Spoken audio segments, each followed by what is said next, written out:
കായിക നിരീക്ഷകൻ CK രാജേഷ് കുമാർ കൂടെ ഈ വിഷയത്തിൽ പ്രതികരിക്കാൻ ചേരുന്നുണ്ട്. സർ നമസ്കാരം. നമസ്കാരം. ഇപ്പോൾ കുറേയധികം സന്തോഷിക്കാൻ പറ്റുന്ന ഒരു വാർത്ത തന്നെയാണ് കായിക ലോകത്തു നിന്നും വരുന്നത്. സഞ്ജു സാംസൺ ഇനി രാജസ്ഥാൻ റോയൽസിന് വേണ്ടി കളിക്കില്ല, പകരം ചെന്നൈ സൂപ്പർ കിങ്സിനൊപ്പം നമുക്ക് കാണാൻ സാധിക്കും. 2026 സീസണിന് മുന്നോടിയായുള്ള IPL പ്ലാൻ അത് ശരിക്കും വർക്കൗട്ടായി എന്ന് തോന്നുന്നുണ്ടോ? സഞ്ജുവിനെ സംബന്ധിച്ച് നല്ലൊരു പൊസിഷനിലായിരിക്കും. അതുകൊണ്ട് തന്നെ രാജസ്ഥാൻ റോയൽസിനോട് കേരളീയ അല്ലെങ്കിൽ മലയാളികൾക്ക് പ്രത്യേക ഒരു അഫെക്ഷൻ ഉണ്ടായിരുന്നു.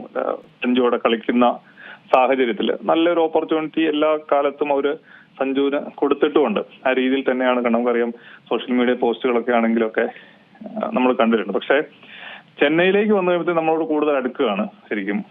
പിന്നെ ആ ടീം എന്ന് പറയുന്നത് വളരെ ഏറ്റവും സക്സസ്ഫുൾ ആയ, ഇപ്പൊ മുംബൈ ഇന്ത്യൻസ് പോലെ തന്നെ വളരെ സക്സസ്ഫുൾ ആയ ഒരു ടീമാണ് CSK എന്ന് പറയുന്നത്.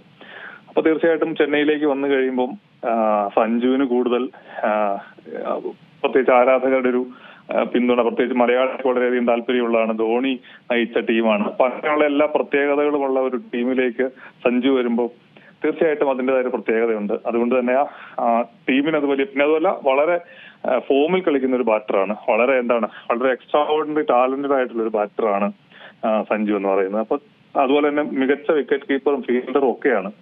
അതുകൊണ്ട് എന്തുകൊണ്ടും രവീന്ദ്ര ജഡേജയെ കൈവിട്ട് സഞ്ജുവിനെ എടുക്കുവാൻ തീരുമാനിച്ച ആ തീരുമാനം എന്തായാലും ഉചിതമെന്ന് തന്നെ തീർച്ചയായിട്ടും നമുക്ക് വിലയിരുത്താം.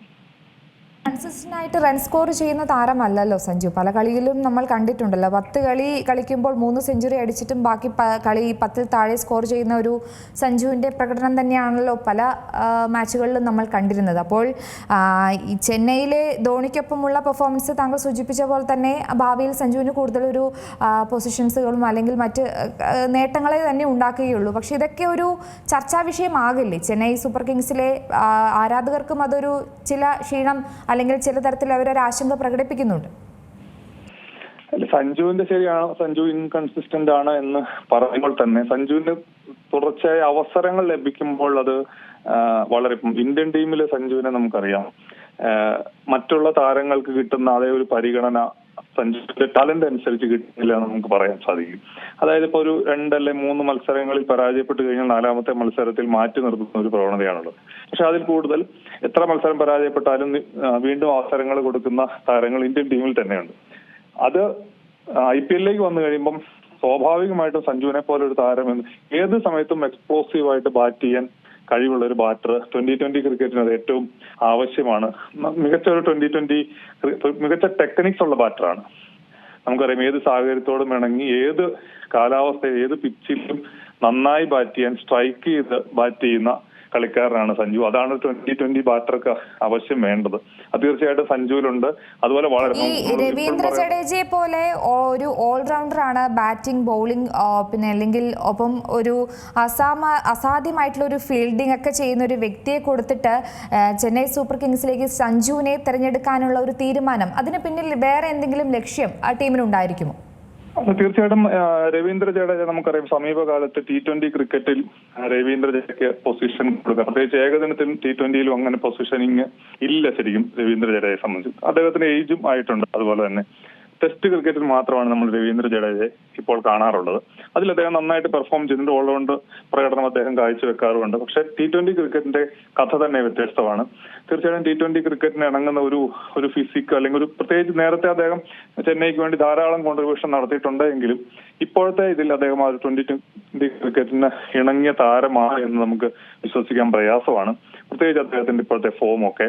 അതേസമയം സഞ്ജുവിന്റെ കാര്യത്തിലേക്ക് സഞ്ജു നമുക്ക് അദ്ദേഹം ക്രീസിലേക്ക് വന്നു കഴിയുമ്പോൾ അദ്ദേഹം നേടുന്ന ആദ്യ പന്ത് തന്നെ അത്രത്തോളം കോൺഫിഡന്റ് ആയിട്ടാണ് അദ്ദേഹം കളിക്കുന്നത്. അതുപോലെ തന്നെ അദ്ദേഹത്തിന്റെ ബോഡി ലാംഗ്വേജ്, ടെക്നിക്സ്, ഒരു വെസ്റ്റ് ഇന്ത്യൻ ബാറ്റർ, പഴയ കാലത്തെ വെസ്റ്റ് ഇൻഡീസ് ബാറ്റർമാര് ചെയ്യുന്നത് പോലെ അല്ലെങ്കിൽ അതുപോലത്തെ ടെക്നിക്സ് ആണ് സഞ്ജുവിനെ വ്യത്യസ്തനാക്കുന്നത്. അത് തീർച്ചയായിട്ടും 2020 ക്രിക്കറ്റിന് ഇണങ്ങുന്നതാണ്.